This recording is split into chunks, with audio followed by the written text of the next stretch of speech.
എല്ലാവർക്കും online banking ഗുരുവിലേക്ക് സ്വാഗതം. ഇന്ന് നമ്മൾ ഡിസ്കസ് ചെയ്യുന്നത് ഫോറിൻ കോൺട്രിബ്യൂഷൻ റെഗുലേഷൻ ആക്ട് ആണ്. വിദേശത്ത് നിന്ന് പണം അയക്കുന്നതിനെ കുറിച്ചുള്ള ഒരുപാട് പേർക്ക് തെറ്റായ ധാരണകൾ ഉണ്ട്. ഏതാണ് FCRAയുടെ കീഴിൽ വരുന്നത്, ആരുടെ കയ്യിൽ നിന്നൊക്കെ ഫണ്ട് റിസീവ് ചെയ്യാം, ആർക്കൊക്കെ ഫണ്ട് റിസീവ് ചെയ്യാം, ഫണ്ട് റിസീവ് ചെയ്യുമ്പോൾ ചെയ്യേണ്ട കാര്യങ്ങൾ എന്തൊക്കെയാണ്, ഇതിന് പ്രത്യേകിച്ച് രജിസ്ട്രേഷൻ വേണോ, അങ്ങനെയുള്ള കുറേ സംശയങ്ങളുണ്ട് ഇതുമായിട്ട് ബന്ധപ്പെട്ട്. തന്നെയല്ല, ഈ ഹവാല ഇതുപോലുള്ള മണി ലോണ്ടറിങ് അങ്ങനെയുള്ള പരിപാടികളൊക്കെ നടക്കുമ്പോൾ വെളിയിൽ നിന്ന് ഒരുപാട് ഫണ്ട് വരുന്നത് വളരെ ക്ലോസ് ആയിട്ട് ഗവൺമെന്റ് വാച്ച് ചെയ്യുന്നുണ്ട്. അതിപ്പോൾ അവർക്ക് അറിയാനുള്ള ഒരുപാട് മാർഗങ്ങളുണ്ട്. അതുകൊണ്ട് അതിനെക്കുറിച്ച് വളരെ നല്ല രീതിയിൽ അറിവുണ്ടായിരിക്കുന്നത് നല്ലതാണ്. പ്രത്യേകിച്ചും ബാങ്കുകാരെ സംബന്ധിച്ചിടത്തോളം എന്തൊക്കെയാണ് അവരുടെ ഉത്തരവാദിത്തങ്ങൾ, എന്തൊക്കെയാണ് അവർ ചെയ്തു കൊടുക്കേണ്ടത് എന്നുള്ള കാര്യങ്ങളെല്ലാം കൃത്യമായിട്ട് മനസ്സിലാക്കി വെച്ചിരിക്കണം. അപ്പോൾ foreign contribution regulation act 2010 acceptance of contribution from foreign sources and foreign hospitality by certain types of organizations like non-government organizations, political organizations, media houses, etc. are regulated under the law. ഈ media ഹൗസുകൾ അല്ലെങ്കിൽ political പാർട്ടികൾ അല്ലെങ്കിൽ NGOs, ഒരുപാട് സേവനങ്ങൾ ഒക്കെ നടത്തുന്ന സന്നദ്ധ സംഘടനകളുണ്ട്. ഇവരൊക്കെ വെളിയിൽ നിന്ന് ഒരുപാട് ഫണ്ട് കളക്ട് ചെയ്യുന്നുണ്ട്. അത് ഒരു റെഗുലേറ്റ് ചെയ്യേണ്ട ഒരു ആവശ്യം വന്നു. കാരണം അതൊരു ലിമിറ്റിൽ കൂടുതലായിട്ട് വന്നപ്പോഴത്തേക്ക് റെഗുലേറ്റ് ചെയ്യേണ്ട ഒരു ആവശ്യം വന്നു. അതനുസരിച്ചാണ് ആദ്യമായിട്ടുണ്ടായ ഫോറിൻ കോൺട്രിബ്യൂഷൻ FCRA ആക്ട് എന്ന് പറയുന്നത് 1976 അത് 1 മെയ് 2011 FCRA 2010 FCRA 2000 വെച്ച് അമെൻഡ് ചെയ്തു. അത് പിന്നെ 2020 കുറച്ചുകൂടെ അമെൻഡ് ചെയ്തിട്ടുണ്ട്. അങ്ങനെയാണ് അതിന്റെ ഒരു മാറ്റങ്ങൾ വന്നിരിക്കുന്നത്. അപ്പോൾ ഇത് ഇവർക്ക് ഈ റെഗുലേറ്റ് ചെയ്യാനുണ്ടായിരുന്നത് non government organisations, political organisations, media houses. അത് കഴിഞ്ഞ് വന്നപ്പോഴത്തേക്ക് പിന്നെ ഇൻഡിവിജ്വൽസ്, അസോസിയേഷൻസ് ആൻഡ് കമ്പനീസ്, ഇങ്ങനെയുള്ളവരെ എല്ലാം റെഗുലേറ്റ് ചെയ്യേണ്ട ഒരു ആവശ്യം ഉണ്ടായിരുന്നു. അങ്ങനെയാണ് ഇത് ആദ്യം ഈ ആക്ട് കൊണ്ടുവന്നത്. 1 May 2011 the FCRA Act 2010 replaced the then existing the Foreign Contribution Regulation Act 1976. Various provisions related to the acceptance of foreign contribution and foreign hospitality are governed by the provisions of the FCRA and the Foreign Contribution Regulation Rules 2011. അപ്പൊ main ആയിട്ടുള്ളത് foreign കോൺട്രിബ്യൂഷന്, രണ്ടാമതുള്ളത് foreign hospitality. Hospitality എന്ന് പറഞ്ഞാൽ ഇവിടുന്ന് ആൾക്കാരെ അവിടെ കൊണ്ടുപോയി അവർക്ക് ചികിത്സ അല്ലെങ്കിൽ സുഖവാസം അല്ലെങ്കിൽ യാത്ര അങ്ങനെയുള്ള കാര്യങ്ങൾ ചെയ്യുക, അതിന് വേണ്ടുന്ന ഫണ്ട് ചെയ്യുക, ഇങ്ങനെയുള്ളതൊക്കെയാണ് ഫോറിൻ ഹോസ്പിറ്റാലിറ്റിയിൽ വരുന്നത്. അപ്പം FCRA അമെൻമെന്റ് ബില്ല് 2020 ലോക്സഭയിൽ ഇൻട്രൊഡ്യൂസ് ചെയ്തു. September 2020. The bill amends the Foreign Contribution Regulation Act 2010. 2010 ബില്ലാണ് കുറച്ച് അമെൻഡ് ചെയ്തത്. The Act regulates the acceptance and the utilization of foreign contribution by individuals, associations and companies. ഇനി foreign contribution എന്നുള്ളതിന്റെ meaning എന്താണെന്നുള്ളത് നോക്കാം. The term foreign contribution includes the donation, delivery or transfer made by a foreign source of any article, not being an article of gift or personal use, the market value of which is not more than the specified amount, currency, whether Indian or foreign, or any security. ഇതാണ് foreign contribution എന്നുള്ളത് പറയുന്നത്. അതായത് ഏതെങ്കിലും donation അല്ലെങ്കിൽ ഏതെങ്കിലും foreign സോഴ്സിൽ നിന്ന് എന്തെങ്കിലും ആർട്ടിക്കിൾ ആർക്കെങ്കിലും കൊടുക്കുന്നത്. അതിപ്പോൾ ഒരാളൊരു ഗസ്റ്റായിട്ട് ചെല്ലുമ്പോൾ ഒരു ഗിഫ്റ്റ് കൊടുക്കുകയാണ്, അല്ലെങ്കിൽ ഒരു പേഴ്സണൽ യൂസിന് വേണ്ടി ഒരു സമാധാനം കൊടുക്കുകയാണെന്നുണ്ടെങ്കിൽ അത് ബാധകമല്ല. പക്ഷെ അതിനൊരു എമൗണ്ടിന് ഒരു ലിമിറ്റ് വെച്ചിട്ടുണ്ട്. ആ ലിമിറ്റിനകത്തുള്ള ഗിഫ്റ്റ് മാത്രമേ അങ്ങനെ കൊടുക്കാനുള്ളൂ. അല്ലെങ്കിൽ പിന്നെ കറൻസി, അത് ഫോറിൻ കറൻസി ആയാലും ഇന്ത്യൻ കറൻസി ആണെങ്കിലും അല്ലെങ്കിൽ ഏതെങ്കിലും സെക്യൂരിറ്റി. ഇതാണ് ഫോറിൻ കോൺട്രിബ്യൂഷന്റെ ഡെഫിനിഷനിൽ വരുന്നത്. ഇനി the term foreign sources given an inclusive definition with a very wide coverage. ഒരു വലിയ കവറേജ്, വൈഡായിട്ടുള്ള ഒരു കവറേജിലാണ് ഈ ഫോറിൻ സോഴ്സിനെ കുറിച്ച് അവർ പറഞ്ഞിരിക്കുന്നത്. It covers foreign governments and it's agencies. Foreign ഗവൺമെന്റും അതിന്റെ ഏജൻസികളും, ഏതെങ്കിലും international agencies other than certain specified agencies such as UNO, world bank UNO അങ്ങനെയുള്ള സ്പെസിഫൈഡ് ഏജൻസീസ് ഒന്നും ഈ ഇന്റർനാഷണൽ ഏജൻസീസ് വരികയല്ല. പിന്നെ foreign citizens, foreign companies and foreign corporations, entities such as trade union, trust, society, club, etc. form or registered outside India.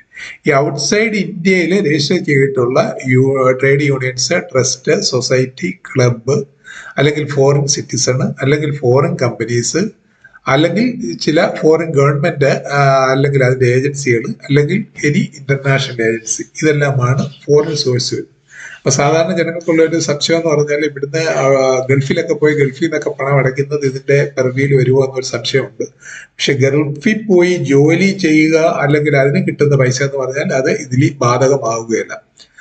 അതൊരു contribution ആയിട്ടല്ല വരുന്നത്, അത് അവരവിടെ പോയി വർക്ക് ചെയ്തിട്ട് അതിന്റെ സാലറി വരുന്നതായിട്ടാണ് വരുന്നുണ്ട്. അതിന് ഈ FCRA നിയമം ബാധകമല്ല എന്നുള്ള കാര്യം കൂടെ ഓർത്തിരിക്കുക. ഇനി prohibition on acceptance of foreign contribution. Foreign contribution accept ചെയ്യുന്നതിന് ചില പ്രൊഹിബിഷൻസ് ഉണ്ട്. അതായത് കാൻഡിഡേറ്റ് ഫോർ ഇലക്ഷന് മത്സരിക്കുന്ന ഒരു കാൻഡിഡേറ്റ്, അല്ലെങ്കിൽ ഒരു correspondent, columnist, cartoonist, editor, owner, printer or publisher of a registered newspaper, public servant, judge, government servant or employee of any corporation or any other body controlled or owned by the government, member of any legislature, MLA, MP ഇങ്ങനെയുള്ളതൊക്കെ വരും. Political party or office bearers thereof, political പാർട്ടിയോ അതിലെ ഭാരവാഹികളോ, അല്ലെങ്കിൽ organisations of a political nature as may be specified. Association or companies engaged in the production or broadcast of audio news or audio visual news or current affairs programs through any electronic mode or form or any other mode of mass communication.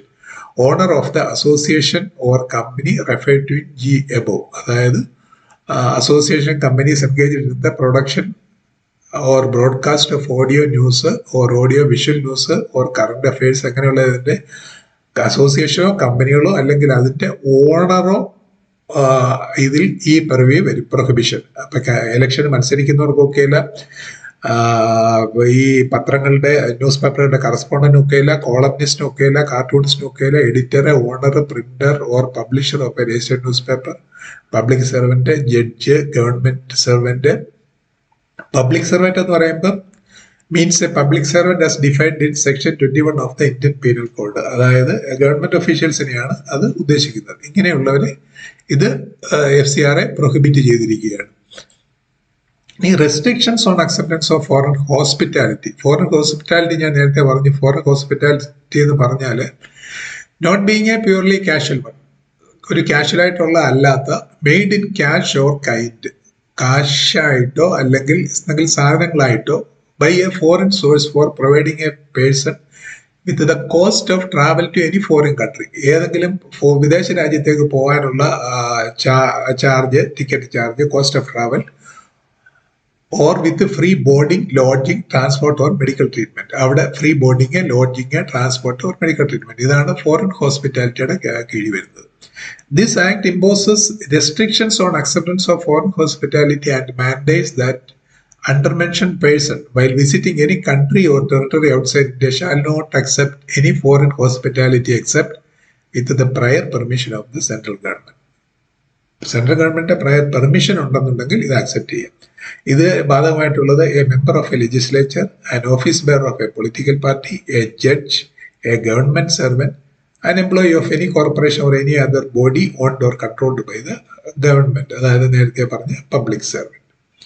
ഇനി prohibition to transfer foreign contribution to other person. No person who is registered and granted a certificate or has obtained prior permission under this act and receives any foreign contribution shall transfer such foreign contribution to any other person. ഇങ്ങനെയുള്ളവര്, അതായത് register ചെയ്തിട്ടുള്ള granted certificate or has obtained, നേരത്തെ അല്ലെങ്കിൽ ഒരു permission വാങ്ങിച്ചിട്ടുള്ള ഒരാള് ഒരു foreign contribution കിട്ടിയാൽ shall transfer such foreign, വേറെ ആർക്കും അത് ട്രാൻസ്ഫർ ചെയ്ത് കൊടുക്കാൻ ഒക്കെയല്ല. പ്രൊഹിബിഷൻ ടു, അത് എന്ത് പർപ്പസിന് വേണ്ടിയാണോ അത് തന്നിട്ടുള്ളത് അതിനു വേണ്ടി തന്നെ മാത്രം ഉപയോഗിക്കണം എന്നുള്ളതാണ് അതുകൊണ്ട് ഉദ്ദേശിക്കുന്നത്. ഇനി requirements for accepting foreign contribution. ഒരു ഫോറിൻ കോൺട്രിബ്യൂഷൻ നമുക്ക് അക്സെപ്റ്റ് ചെയ്യണമെന്നുണ്ടെങ്കിൽ നമ്മൾ എന്തൊക്കെയാണ് ചെയ്യേണ്ടതെന്നുള്ളതാണ്. അതായത് ഇതിന്റെ രജിസ്ട്രേഷൻ വേണം. Registration of certain persons with central government. FCRA stipulates the prior requirements for accepting foreign contribution by a person having a definite cultural, economic, education, religious or social programme. ഇതിനു വേണ്ടിയായിട്ട് വേണമെന്നുണ്ടെങ്കിൽ രജിസ്ട്രേഷൻ തീർച്ചയായിട്ടും ഉണ്ടായിരിക്കണം.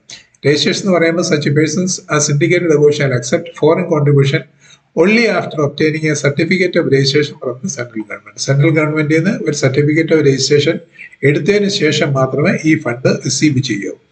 Prayer permission if a person is not registered with the central government, ഇപ്പം ഇങ്ങനെ register ചെയ്തിട്ടില്ല, ഈ സ്ഥിരമായിട്ട് വരുന്നവരാണ് രജിസ്റ്റർ ചെയ്യുന്നത്. ഓൺസിനെ വയലായിട്ട് കിട്ടുകയാണെന്നുണ്ടെങ്കിൽ പ്രയർ പെർമിഷൻ വാങ്ങിക്കണം. It can accept any foreign contribution only after obtaining the prior permission of the central government that will be valid only for the specific purpose and from the specific source. അതായത് ഒരു prior റെഗുലറായിട്ട് വരുന്നവരാണ് registration വാങ്ങിച്ച് regular natural ചെയ്യാം. അല്ലാതെ ഒരു കാഷ്വലായിട്ട് അല്ലെങ്കിൽ ഒരു പ്രാവശ്യമോ ഒന്നോ രണ്ടോ പ്രാവശ്യമായിട്ട് കിട്ടുന്ന കേസുകളാണെന്നുണ്ടെങ്കിൽ പ്രയർ പെർമിഷൻ വാങ്ങിച്ചിട്ട് അത് ശരിക്കും സ്പെസിഫിക് പർപ്പസ് ആയിരിക്കണം, സ്പെസിഫിക് സോഴ്സ് ആയിരിക്കണം. ആ ഒരു പെർമിഷന്റെ പുറത്ത് മാത്രമേ അത് അക്സെപ്റ്റ് ചെയ്യാൻ പറ്റുള്ളൂ. ഇനി granting registration or prior permission. Certificate of registration is granted or prior permission is given to the person fulfilling several criteria stipulated and if the central government deems fit to do so.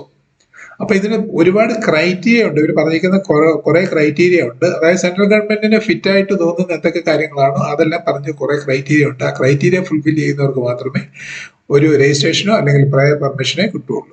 ഈ certificate is valid for 5 years. 5 കൊല്ലത്തേക്കാണ് ഓരോ registration അല്ലെന്നുണ്ടെങ്കിൽ prior permission കൊടുക്കുന്നത്. To seek renewal within 6 months. 6 മാസത്തിനകത്ത് further അത് വേണമെന്നുണ്ടെങ്കിൽ renew ചെയ്തിരിക്കണം.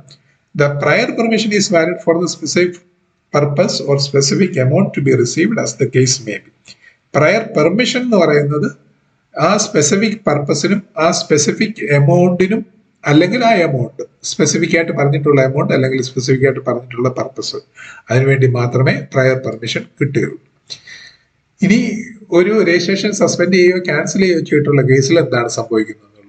If the central government has reason to believe that a person has contravened any provision of this act, ഈ act എന്തെങ്കിലും തെറ്റായ രീതിയിൽ ഉപയോഗിച്ചെങ്കിൽ it may direct that such a person shall not utilize the unutilized foreign. അപ്പൊ government എപ്പോഴെങ്കിലും സംശയം ഉണ്ടായാൽ അനാവശ്യമായിട്ടാണ് അല്ലെങ്കിൽ പറഞ്ഞിരിക്കുന്ന കാര്യങ്ങൾക്കല്ല ഈ ഫണ്ട് ഉപയോഗിക്കുന്നുണ്ടെങ്കിൽ ഗവൺമെന്റ് ഡയറക്റ്റ് ചെയ്യാൻ നോക്കും ആ ഫണ്ട് ഉപയോഗിക്കരുത്, അല്ലെന്നുണ്ടെങ്കിൽ receive the remaining portion of foreign contribution without prior approval. ഇനി തുടർച്ചയായിട്ട് ബാക്കി തുക സ്വീകരിക്കണമെന്നുണ്ടെങ്കിൽ പ്രത്യേക പെർമിഷൻ വാങ്ങിക്കണം, അല്ലെങ്കിൽ പ്രയർ അപ്രൂവൽ ഇല്ലാതെ ഇനി തുക വാങ്ങിക്കരുത്. അതായത് ഗവൺമെന്റ് എന്തെങ്കിലും സംശയം ഉണ്ടായാൽ ഗവൺമെന്റ് അത് ബാർ ചെയ്യാൻ ഒക്കും എന്നുള്ളതാണ് ചുരുക്കത്തിൽ പറഞ്ഞിരിക്കുന്നത്. Central government may to suspend or cancel the registration so granted. അങ്ങനെ തന്നിരിക്കുന്ന രജിസ്ട്രേഷൻ ഗ്രാന്റ് ചെയ്യാനുള്ള പവർ സെൻട്രൽ ഗവൺമെന്റ് ഉപയോഗിക്കും. A person who certificate has been suspended during the period of suspension of a certificate shall not receive any foreign contribution. അങ്ങനെ suspend ചെയ്തിട്ടുള്ള ഒരു party ഒരു കാരണവശാലും foreign contribution സ്വീകരിക്കരുത് except after obtaining specific permission. Specific permission central ഗവൺമെന്റിൽ നിന്ന് വാങ്ങിക്കുകയാണെന്നുണ്ടെങ്കിൽ മാത്രമേ പിന്നെ ഫർദർ റെമിറ്റൻസ് വാങ്ങിക്കാൻ ഒക്കുള്ളൂ. അതും സ്റ്റിപ്പുലേറ്റഡ് ടേംസ് ആൻഡ് കണ്ടീഷൻസ് അനുസരിച്ച്. അത് അല്ലെങ്കിൽ ഇത് ആരെങ്കിലും പ്രിസ്ക്രൈബ്ഡ് മാനറിൽ foreign currency in his custody with the prior approval of the central government. അത് സസ്പെൻഡ് ചെയ്താലും പ്രയർ അപ്രൂവലോടുകൂടി കയ്യിലുള്ള തുക ഉപയോഗിക്കാൻ ഒക്കും. അതാണ് പറഞ്ഞിരിക്കുന്നത്. ഇനി ഫോറിൻ കോൺട്രിബ്യൂഷൻ എങ്ങനെയാണ് റിസീവ് ചെയ്യുന്നത്? സെപ്റ്റംബർ 2020 മുതൽ ആദ്യമായിരുന്നു എന്നുണ്ടെങ്കിൽ ഏതെങ്കിലും ബാങ്കിൽ ഒരു ഫോറിൻ കോൺട്രിബ്യൂഷന്റെ അക്കൗണ്ട് അവരുടെ പെർമിഷനോടെ അക്കൗണ്ട് ഓപ്പൺ ചെയ്യുക. അതായത് സെൻട്രൽ ഗവൺമെന്റിൽ നിന്നും ഒരു സർട്ടിഫിക്കറ്റ് രജിസ്ട്രേഷൻ സർട്ടിഫിക്കറ്റ് കിട്ടും. അതുകൊണ്ട് ബാങ്കിൽ കൊടുത്താൽ FCRA അക്കൗണ്ട് എന്ന് പറഞ്ഞ് ബ്രാൻഡ് ചെയ്ത് പ്രത്യേകം അക്കൗണ്ട് തുടങ്ങുമായിരുന്നു. പക്ഷെ അത് ഒന്നുകൂടെ ഒന്ന് കൺട്രോൾ ചെയ്യാനും ഒന്നുകൂടെ ഒന്ന് റെഗുലേറ്റ് ചെയ്യാനും വേണ്ടി സെപ്റ്റംബർ 2020 മുതൽ 2020 FCRA specifies the modality for receipt of foreign conversion through the banking channel. ഇതെല്ലാം ബാങ്കിങ് ചാനലിൽ കൂടെ വേണം. അത് തന്നെയാണ് നേരത്തെ നടന്നുകൊണ്ടിരുന്നത്. പക്ഷേ സെപ്റ്റംബർ 2020 മുതൽ the procedure for receiving and dealing with foreign contribution മാറിയിട്ടുണ്ട്, ചേഞ്ച് ആയിട്ടുണ്ട്. അതനുസരിച്ച് a person shall receive foreign contribution only in an account designated as FCRA account opened in New Delhi main branch of state bank of India. State bank of ഇന്ത്യയുടെ New Delhi main ബ്രാഞ്ചിൽ FCRA account എന്ന് designate ചെയ്ത ഒരു account open ചെയ്യണം. അതാണ് ആദ്യത്തെ condition. രണ്ടാമത്, such person may open another FCRA account in any of the scheduled bank of his choice for keeping or utilizing the foreign contribution transferred from the FCRA account of SBI.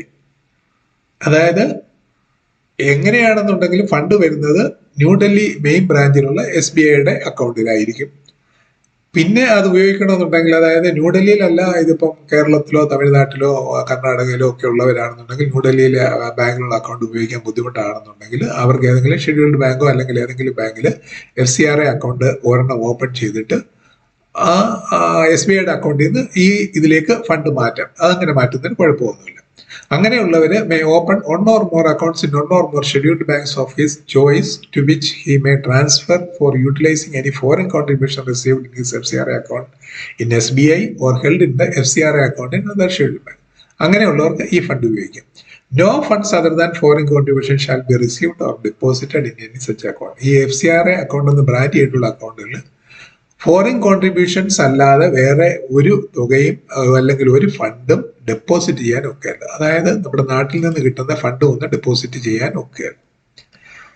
ഇനി reporting by foreign contribution receiving bank. ഇനി ഈ ബാങ്കുകാർക്ക് ഇതിലുള്ള ഉത്തരവാദിത്വം എന്താണെന്നുള്ളതാണ്. New Delhi main branch of SBI or the branch of the scheduled bank where an eligible person has opened his foreign contribution account or the authorized person foreign exchange shall report to specified authority. Specified അതോറിറ്റിക്ക് ഈ report submit ചെയ്യണം. ഒന്നുകിൽ New Delhi main branch of SBI അല്ലെങ്കിൽ other scheduled bank where an eligible person has open the foreign contribution account. അതായത് the prescribed amount of foreign remittance എത്രയാണ് വന്നത്, അതിന്റെ source, the manner in the foreign remittance was received, എങ്ങനെയാണ് ഇത് ലഭിച്ചത്, അതിന്റെ source എന്താണ്, പിന്നെ other particulars in such form and manner as may be prescribed. അതിൽ പറഞ്ഞിരിക്കുന്ന രീതിയിലുള്ള ഫോമിലുള്ള പർട്ടിക്കുലേഴ്സ് ഡീറ്റെയിൽസ് കൊടുക്കണം. ഇനി ഫോറിൻ റിസീവിംഗ് ബാങ്കിനുള്ള റോള് ഇന്റിമേഷൻ ബൈ ദ റെസിപ്പിയന്റിന്, അതായത് ബെനിഫിഷ്യറിക്കുള്ള role every eligible person who received foreign contribution കിട്ടിയിട്ടുള്ള എല്ലാ എലിജിബിൾ പേഴ്സൺ സെൻട്രൽ ഗവൺമെന്റിന് സബ്മിറ്റ് ചെയ്യേണ്ടത് താഴെ പറയുന്ന കാര്യങ്ങളാണ്. The amount of each foreign contribution received by it, ഓരോ കോൺട്രിബ്യൂഷനിലും കിട്ടിയിരിക്കുന്ന എമൗണ്ട്, അതിന്റെ സോഴ്സ്, ഏത് രീതിയിലാണ് അത് കിട്ടിയിരിക്കുന്നത്, അത് എന്ത് പർപ്പസിനാണ് വാങ്ങിച്ചിരിക്കുന്നത്, പിന്നെ ഏത് രീതിയിലാണ് ഈ ഫണ്ട് യൂട്ടിലൈസ് ചെയ്തിരിക്കുന്നത്. ഈ വക 5 കാര്യങ്ങൾ, അതായത് amount, source, manner, purpose, the manner in which such foreign contribution was utilised. ഇത്രയും കാര്യങ്ങൾ റെസിപ്പിയന്റ് സെൻട്രൽ ഗവൺമെന്റിനെ അറിയിക്കണം. Every person receiving foreign contribution shall submit a copy of a statement indicating therein the particulars of foreign contribution received duly certified by officer of the bank or authorized person foreign exchange and furnish same to the central government along with the intimation. ഈ ഇന്റിമേഷന്റെ കൂടെ foreign contribution receive ചെയ്തിരിക്കുന്ന അത് ആ bank certify ചെയ്തിരിക്കുന്ന ഒരു സർട്ടിഫിക്കറ്റും കൂടെ submit ചെയ്യണം. ഇനി prohibitions and restrictions on transfer utilisation. ഈ ഫണ്ട് ട്രാൻസ്ഫർ ചെയ്യുന്നതിലും യൂട്ടിലൈസ് ചെയ്യുന്നതിനുമുള്ള റെസ്ട്രിക്ഷൻസ് എന്തൊക്കെയാണെന്നുള്ളത്. ഇനി prohibition on transfer. A person who has obtained a certificate of registration or prior permission is prohibited from transferring any foreign contribution received to any other person unless such other person has also obtained a certificate of registration or prior permission under the FCRA. അതായത് ഏതെങ്കിലും പർപ്പസിന് വേണ്ടി വാങ്ങിച്ചിരിക്കുന്ന fund ആണെന്നുണ്ടെങ്കിൽ അത് എന്തായാലും കൃത്യമായിട്ട് ഗവൺമെന്റിനെ അറിയിക്കണം. അത് അറിയിച്ചിരിക്കും, ഗവൺമെന്റ് അറിയുകയും ചെയ്യും. പക്ഷെ ഈ ഫണ്ട് വേറെ ഒരാളിന് ട്രാൻസ്ഫർ ചെയ്ത് കൊടുക്കാനൊക്കത്തില്ല. അല്ലെങ്കിൽ ആ ആളും ഒരു സർട്ടിഫിക്കറ്റ് ഓഫ് FCRAയുടെ രജിസ്ട്രേഷൻ ഉള്ള ആളായിരിക്കണം, അല്ലെന്നുണ്ടെങ്കിൽ പ്രയർ പെർമിഷൻ അണ്ടർ FCRA ഗവൺമെന്റിൽ നിന്ന് വാങ്ങിച്ചുള്ളതായിരിക്കണം. അങ്ങനെ ഒരു കേസിൽ മാത്രമേ ആ ഫണ്ട് ട്രാൻസ്ഫർ ചെയ്ത് കൊടുക്കാനൊക്കുള്ളൂ. ഇനി ഇതിന്റെ ഉപയോഗം, ഇത് ഉപയോഗിക്കുമ്പോഴേ താഴെ പറയുന്ന കണ്ടീഷൻസ് അല്ലെങ്കിൽ റെസ്ട്രിക്ഷൻസ് ഇതിന് ബാധകമാണ്. The foreign contribution shall be utilised only for the purposes for which it was received. അതെന്ത് പർപ്പസിന് വേണ്ടിയാണോ റിസീവ് ചെയ്തത് ആ പർപ്പസിന് മാത്രമേ അത് ഉപയോഗിക്കാനൊക്കുള്ളൂ. അതുകൊണ്ടാണ് ട്രാൻസ്ഫർ ചെയ്യുന്നതിൽ റെസ്ട്രിക്ഷൻസ് ഒക്കെ വെച്ചിരിക്കുന്നത്. No foreign contribution or any income arising out of it can be used for speculative purpose. ഈ ഫോറിൻ കോൺട്രിബ്യൂഷൻ കിട്ടിയിരിക്കുന്നോ അല്ലെങ്കിൽ അതിൽ നിന്ന് അറൈസ് ചെയ്യുന്ന ഇൻകമോ സ്പെക്യുലേറ്റീവ് പർപ്പസസിന് ഉപയോഗിക്കാൻ പറ്റുകയില്ല. Use of foreign contribution for defraying administrative expense. അനാവശ്യമായ അഡ്മിനിസ്ട്രേറ്റീവ് എക്സ്പെൻസിന് വേണ്ടി ഇത് ഉപയോഗിക്കാനൊക്കെയല്ല. ഈ അസോസിയേഷൻ അങ്ങനെയുള്ള കാര്യങ്ങളൊക്കെ നടത്തുമ്പോൾ അവർക്കുണ്ടാകുന്ന ചെലവുകൾക്ക് വേണ്ടി ഈ ഫണ്ട് ഉപയോഗിക്കാനൊക്കെ. ഇങ്ങനെയുള്ള 3 റെസ്ട്രിക്ഷൻസ് ആണ് അതിൽ പറഞ്ഞിരിക്കുന്നത്. ഇനി disclosures of foreign contribution received, അതനുസരിച്ച് a person who has been granted a certificate of registration or prior permission shall place on the official website. ഇവർക്ക് ഇങ്ങനെ ഒരു ഡിസ്ക്ലോഷർ ചെയ്യണം. ഒഫീഷ്യൽ വെബ്സൈറ്റിൽ സെൻട്രൽ ഗവൺമെന്റ് പറഞ്ഞിരിക്കുന്ന പോലെ audited statement of accounts on receipts and utilisation of the foreign contribution അത് publish ചെയ്തിരിക്കണം. അതായത് ഇവരുടെ വെബ്സൈറ്റിൽ സെൻട്രൽ ഗവൺമെന്റ് പറഞ്ഞിരിക്കുന്ന പോലെ ഓഡിറ്റഡ് സ്റ്റേറ്റ്മെന്റ് പബ്ലിഷ് ചെയ്തിരിക്കണം. Income and expenditure statement, receipt and payment account and balance sheet for every financial year. അത് അടുത്ത വർഷം 9 മാസത്തിനകം, അതായത് ഫിനാൻഷ്യൽ ഇയർ ക്ലോസ് ചെയ്തിട്ട് 9 മാസത്തിനകത്ത് അവരുടെ വെബ്സൈറ്റിൽ ഇത് പബ്ലിഷ് ചെയ്തിരിക്കണം.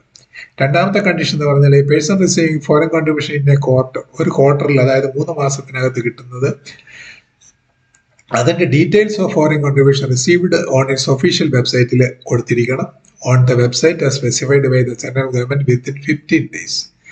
മറ്റേത് ആനുവൽ ആയിട്ട് പബ്ലിഷ് ചെയ്യേണ്ടത് within 9 months, quarterly publish within 15 days following the last day of the quarter in which it has been received, clearly indicating the details of donors and the details, amount received and date of receipt. ഇത്രയും കാര്യങ്ങൾ കാണിച്ചുകൊണ്ട് അത് അവരുടെ വെബ്സൈറ്റിൽ publish ചെയ്തിരിക്കണം. അപ്പൊ 2 കാര്യങ്ങളാണ് publish ചെയ്യേണ്ടത്. ഒന്ന് ആനുവൽ സ്റ്റേറ്റ്മെന്റ്, ഒന്ന് ക്വാർട്ടർലി സ്റ്റേറ്റ്മെന്റ്. പിന്നെ unutilised foreign contribution in FCR account. അപ്പം ഉദ്ദേശിക്കുന്ന കാര്യങ്ങൾക്ക്, പറഞ്ഞിരിക്കുന്ന കാര്യങ്ങൾക്ക് ഉപയോഗിക്കാൻ ഒക്കാതെ വരുന്ന അൺയൂട്ടിലൈസ്ഡ് ആയിട്ടുള്ള ഫണ്ട് കിടപ്പുണ്ടെങ്കിൽ അതെന്ത് ചെയ്യണം എന്നുള്ളതിനെ കുറിച്ചാണ് പറഞ്ഞിരിക്കുന്നത്. The amount of foreign contribution lying unutilised in the exclusive foreign contribution bank account of A person who certificate of registration has been cancelled ആയി പോയിട്ടുള്ള, ക്യാൻസൽ ചെയ്തിട്ടുള്ള ഷാൽ വെസ്റ്റ് വിത്ത് ബാങ്കിങ് അതോറിറ്റി കൺസേൺ. അത് banking അതോറിറ്റിയുടെ ഉത്തരവാദിത്തമാണ് അങ്ങനെയുള്ളത്. അതുപോലെ തന്നെ ഈ ഫണ്ട് വേറെ ട്രാൻസ്ഫർ ചെയ്ത് കൊടുക്കുകയാണെന്നുണ്ടെങ്കിലും അതും ബാങ്കിന്റെ ഉത്തരവാദിത്തമായിട്ടാണ് ഇവർ പറയുന്നത്. Reporting by banks of receipt of foreign contribution. The bank shall report to the central government within 48 hours. 48 മണിക്കൂറിനകത്ത് ബാങ്ക് ഇത് സെൻട്രൽ ഗവൺമെന്റിനെ അറിയിച്ചിരിക്കണം. The reporting requirements are in respect of every receipt irrespective of the amount of receipt. ഇങ്ങനെയുള്ളതിൽ ഓരോ റെസിപ്റ്റിനെ കുറിച്ചുകൊണ്ട് അത് amount എത്രയാണെന്നുള്ളത് ബാധകമല്ല. ഏത് ആണെന്നുണ്ടെങ്കിലും ഓരോന്നായിട്ട് അത് അവർ ഫർണിഷ് ചെയ്തിരിക്കണം. ഇതിനുവേണ്ടി central government ministry of home affairs ഒരു സോഫ്റ്റ്വെയർ ഡെവലപ്പ് ചെയ്തിട്ടുണ്ട്. അതിലേക്ക് കുറെ ഡീറ്റെയിൽസ് അവർ ചോദിക്കുന്നുണ്ട്. ആ ഡീറ്റെയിൽസ് വെച്ച് വിത്തിൻ 48 hours ബാങ്ക് അറിയിച്ചിരിക്കണമെന്നാണ് അതിന്റെ കണ്ടീഷൻ.